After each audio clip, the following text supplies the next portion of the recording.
श्रोते हो नमस्कार. आजच्या वृत्तविशेष कार्यक्रमात आपलं स्वागत. जगातील सर्वाधिक शक्तिशाली मानल्या जाणाऱ्या 20 राष्ट्रांच्या परिषदेचं अर्थात G20 परिषदेचं अध्यक्षपद यंदा भारत भूषवत आहे.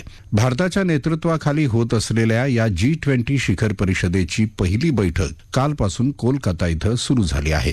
आर्थिक सर्वसमावेशकतेवर भर असलेल्या या बैठकीचं महत्त्व, वैशिष्ट्य आणि त्यात चर्चिले जाणारे मुद्दे अशा सर्वांगीण बाबींवर तज्ज्ञ व्यक्तींनी केलेलं विवेचन आज आपण वृत्तविशेषमध्ये ऐकणार आहोत. श्रोते हो, कोलकाता इथल्या न्यू टाउनमधील विश्व बांगला कन्व्हेन्शन सेंटरमध्ये सुरू असलेल्या G20च्या पहिल्या बैठकीचा आज दुसरा दिवस आहे. भारतातील या पहिल्या G20च्या बैठकीत 19 देशांसह IMF, केंद्रीय वित्त मंत्रालय, नाबार्ड तसंच विविध बँका आणि वित्तीय संस्थांचे 60हून अधिक प्रतिनिधी सहभागी झाले आहेत. या बैठकीचं स्वरूप काय आहे आणि त्याचं वैशिष्ट्य याविषयी आंतरराष्ट्रीय घडामोडींचे अभ्यासक संदेश सामंत यांच्याकडून अधिक जाणून घेऊया. आपल्या आजूबाजूला बऱ्याच ठिकाणी G20च्या बऱ्याच बैठका किंवा त्या संबंधीच्या बऱ्याच घटना घडतात आणि त्याच्या बातम्या आपल्याला रोज पाहायला मिळतात. मुळात भारताकडे हे अध्यक्षपद आल्यानंतर भारताचा जो फोकस आहे किंवा भारताला ज्या गोष्टीवर प्राधान्याने काम करायचं आहे ते म्हणजे विकसनशील राष्ट्रांचा अजेंडा आणि विकसनशील राष्ट्रांच्या ज्या गरजा आहेत त्या आपल्या अध्यक्षपदाच्या काळात कशा जास्तीत जास्त साध्य होतील किंवा त्याकडे जास्तीत जास्त जगाचं कसं लक्ष आणलं जाईल याविषयी भारताचं एक मोठं ध्येय या G20 कडनं आहे. भारताकडे जेव्हा हे अध्यक्षपद आहे तेव्हा या पूर्ण वर्षभरात साधारणपणे 200 बैठका 11 ते 12 महिन्यांच्या काळात आपण आयोजित केलेल्या आहेत.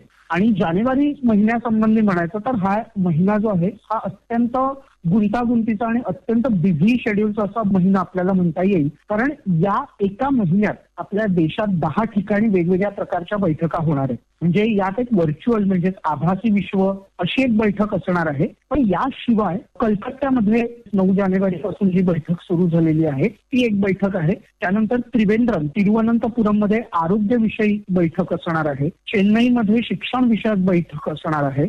गुवाहाटीमध्ये शाश्वत आर्थिक धोरणावर काम करण्यासाठी किंवा विचार करण्यासाठी बैठक असणार आहे. तर चंदीगडमध्ये आर्थिक बांधणी संबंधी एक बैठक होणार आहे. Global partnership for financial inclusion म्हणजे ज्याला आर्थिक सर्वसमावेशकतेसाठी जागतिक भागीदारी त्याची बैठक काल कलकत्त्यात सुरू झाली आहे. नेदरलँडच्या राणी मॅक्झिमा यांनी काल या बैठकीचं उद्घाटन केलं आणि 3 दिवस ही बैठक चालणार आहे.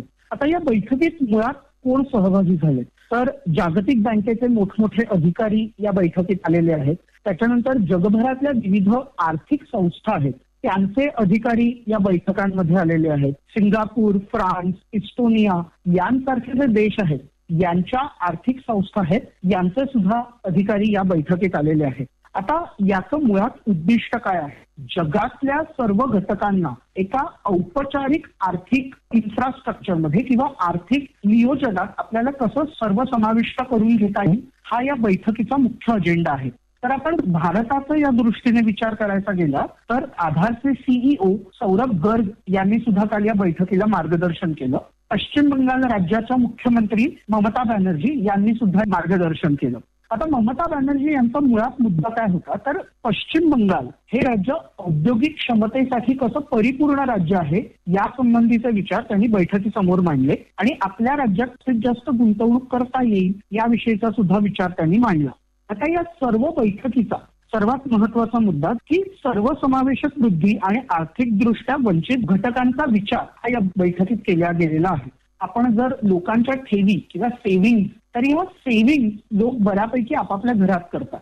तर अशा वेळेला हे जे सगळे घटक आहेत खास करून जे गरीब वर्गातले जे घटक आहेत यांच्या ठेवी या इन जनरल औपचारिक आर्थिक क्षेत्रात कशा येतील आणि त्यामुळे गरिबीतलं लोकांना बाहेर काढण्यासाठी कशी मदत करता येईल या गोष्टीवर या बैठकीत विचार केलेला जाणार आहे. मुळातच गरिबांच्या उत्थानासाठीचे जे प्रयत्न आहेत यावर या बैठकीचा फोकस असणार आहे. आणि यातनं विविध विषयांची आपण हाताळणी करताना या बैठकीत पाहतो. मुळात या बैठकीतनं आपल्याला काय साध्य करायचंय, या बैठकीत आपण काही विचार मांडू, विविध देशांचे प्रतिनिधी त्यावर विचार मांडतील आणि यातनं कुठेतरी एक निर्णय प्रक्रियेला प्रारंभ होईल. त्याशिवाय भारताने आर्थिक घटकांसाठी काय केलंय याचा सुद्धा या बैठकीत विचार होणार आहे. डिजिटल अर्थव्यवस्था आहे, या डिजिटल अर्थव्यवस्थेत भारतासकट जगभरातील देशांमधल्या लोकांना कसं आणता येईल याविषयीचे प्रयत्न सुद्धा या बैठकीतनं केले जाणार आहेत. म्हणजे आपल्याकडे आधार आहे किंवा आपल्याकडे भारताने निर्माण केलेलं UPI आहे किंवा आपल्याकडे रुपे कार्ड सारखी प्रणाली आपण विकसित केलेली आहे. अशा प्रणालीचे विविध देशांमधल्या लोकांना कसे फायदे होतील याच्यावर सुद्धा विचार केला जाणार आहे. दुसरी गोष्ट म्हणजे अनेक भारतीय लोक तसेच जगातल्या अनेक देशातले लोक हे विविध देशांमध्ये स्थायिक झालेले असतात. हे लोक दरवर्षी लक्षावधी डॉलर्स हे त्यांच्या मायदेशी पाठवत असतात. हे असं परदेशी चलन जेव्हा आपल्या देशात येतं तेव्हा हे परदेशी चलन आपल्या देशात कोणत्या पद्धतीने वापरात आणता येईल किंवा याचं एक फॉर्मलायझेशन कसं करता येईल याविषयीचा विचार सुद्धा या बैठकीत केला जाणार आहे. त्याच पद्धतीने सूक्ष्म, लघु आणि मध्यम स्वरूपाच्या उद्योगांसाठी भांडवल कसं निर्माण करता येईल किंवा त्याच्यासाठी भांडवल प्रक्रिया कशा पद्धतीने सहज गतीने राबवता येईल याविषयीचा विचार सुद्धा या बैठकीत केला जाणार आहे. तर मुळातच या बैठकीचं जे उद्दिष्ट आहे हे समाजातल्या गरीब किंवा होतकरू अशा घटकांसाठीचं आहे आणि याचा एक मोठा संदर्भ हा विकसनशील किंवा विकसित होणाऱ्या देशांसंबंधी आहे. आता काल या बैठकीत कलकत्ता शहरात एक प्रदर्शन सुद्धा भरलं होतं. आता हे प्रदर्शन का महत्वाचं होतं? सर्वात महत्वाची गोष्ट म्हणजे प्रदर्शनात एक सेमिनार होता, ज्या सेमिनारमध्ये 1800 शालेय विद्यार्थी त्यांनी भाग घेतला होता. आता त्यांच्यासाठी हे प्रदर्शन का महत्वाचं होतं? कारण आपण जेव्हा डिजिटल अर्थव्यवस्थेचा विचार करतो तेव्हा ही जी पुढची पिढी आहे या पिढीला डिजिटल आर्थिक साक्षरता करण्यासाठी हे प्रदर्शन भरवलं होतं. त्याशिवाय आपण जेव्हा डिजिटल इकॉनॉमी म्हणतोय तेव्हा डिजिटल अर्थव्यवस्थेसाठी भारताचं योगदान काय याविषयीचं सुद्धा प्रदर्शन महत्वाचं आहे. तर त्यात फिनटेक कंपन्यांचा सहभाग होता, सार्वजनिक क्षेत्रातल्या बँकांचा सहभाग होता. या बँकांनी किंवा या कंपन्यांनी कशा पद्धतीने आपलं धोरण राबवलंय किंवा त्यांनी कोणकोणत्या प्रणाली विकसित केल्या, कोणतं तंत्रज्ञान विकसित केलंय याची मांडणी आपण जागतिक समुदायापुढे केली. आता एक जी बैठक असणार आहे ही व्हर्च्युअल बैठक असणार आहे. ती 17 आणि 18 जानेवारीला असणार आहे. पुन्हा या बैठकीचा उद्देश असा आहे की जास्तीत जास्त लोकांना या बैठकीत भाग घेता यावा याच्यासाठीची ही बैठक असणार आहे. श्रोते हो, आज आपण सर्वजण नवीन भारत निर्मितीच्या टप्प्याचे साक्षीदार बनलो आहोत. G20 शिखर परिषदेचं यजमानपद मिळवून भारत भविष्यात जगाचं नेतृत्व करणारा देश म्हणून पुढे आला आहे. G20चं अध्यक्षपद स्वीकारल्यानंतर भारतातील पहिल्या बैठकीला कालपासून कोलकातामध्ये सुरुवात झाली. या बैठकीचं स्वरूप आणि वैशिष्ट्य याची माहिती आपण घेतलीत. या बैठकीत आर्थिक समावेशकता, डिजिटल वैश्विक गुंतवणूक आदी महत्वाच्या मुद्द्यांवर चर्चा होत आहे. यात भारताची भूमिका महत्वाची असून त्याकडे संपूर्ण जगाचं लक्ष लागलंय. याविषयी अधिक जाणून घेऊया आंतरराष्ट्रीय घडामोडींविषयीचे अभ्यासक सौरभ गणपत्ते यांच्याकडून.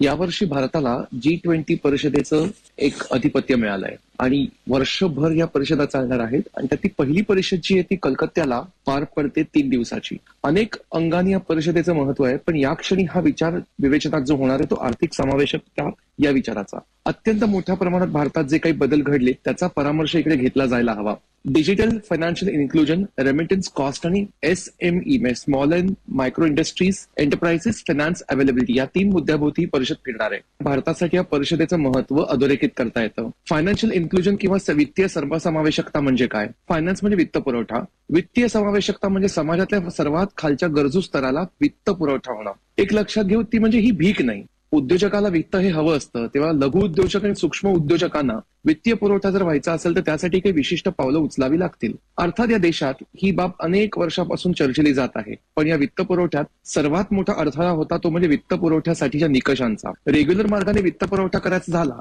तर त्यासाठी बँकांचे निकष फार विशिष्ट असतात, त्यात काही गैरही नाही. सर्वात मोठा अडथळा असा की जे त्या व्यक्तीला जो वित्त पुरवठा हवाय त्याचं उत्पन्न आणि एकूणातच त्याची पैसे परत करायची क्षमता याचा अभ्यास केला जातो.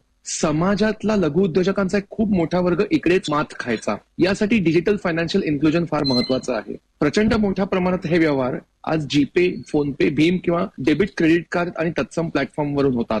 समाजातल्या एका मोठ्या वर्गाला त्याची आता सवय लागली आहे आणि हा बदल गेल्या काही वर्षात झाला आहे. ग्रामीण भागात आपण रोकड विरहित व्यवहार करा असं सांगितलं की ते व्यवहार मानलं जात नसेल. त्यामुळे खरेदी विक्री प्राधान्याने रोखीतच होईल असं चित्र होत. जीपे, फोनपे, भीम किंवा डेबिट कार्ड, क्रेडिट कार्ड, तत्सम प्लॅटफॉर्म्समुळे अत्यंत साध्या लोकांनाही फायनान्शियल इन्क्लुजनचा लाभ मिळाला. याला डिजिटल फायनान्शियल इन्क्लुजन असं आपण म्हणतो की त्यांना बँकांच्या सोयी सुविधा मिळाल्या. डिजिटल फायनान्स तळागाळात जाणं. रेमिटन्स कॉस्ट हा त्यात दुसरा मुद्दा आला. पैसे पाठवायलाही पैसे लागतात. ते किती लागतात त्याला रेमिटन्स कॉस्ट म्हणतात.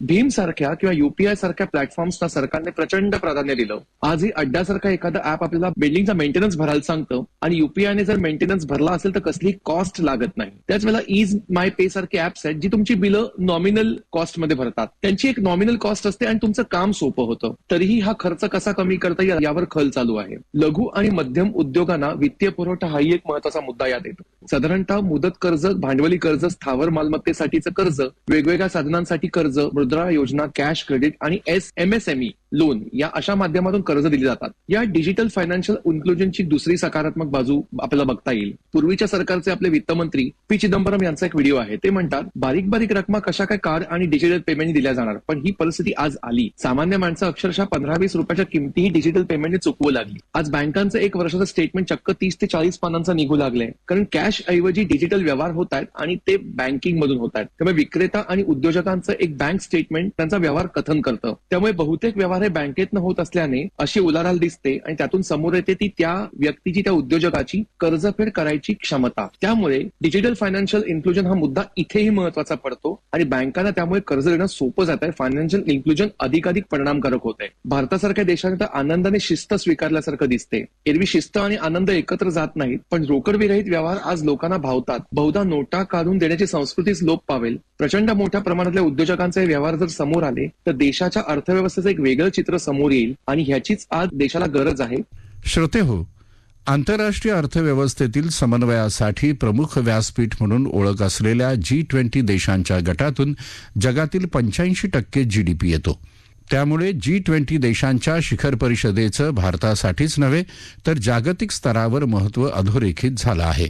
यात केवळ आर्थिक सर्वसमावेशकता हाच नव्हे तर हवामान बदल, दहशतवाद, साथीचे आजार अशा जागतिक आणि संवेदनशील विषयांवर चर्चेसाठी भारताची असलेली भूमिका महत्त्वाची ठरली आहे. श्रोते हो, याबरोबरच आजचा वृत्तविशेष हा कार्यक्रम संपला. हा कार्यक्रम आकाशवाणी मुंबईच्या प्रादेशिक वृत्त विभागानं सादर केला. संपादक आणि सादरकर्त्या सरस्वती कोवळेकर, निर्मिती सहाय्य भारती गांधी, लेखन आणि समन्वय मनीष कुलकर्णी आणि निवेदन राजेश शिरभाते.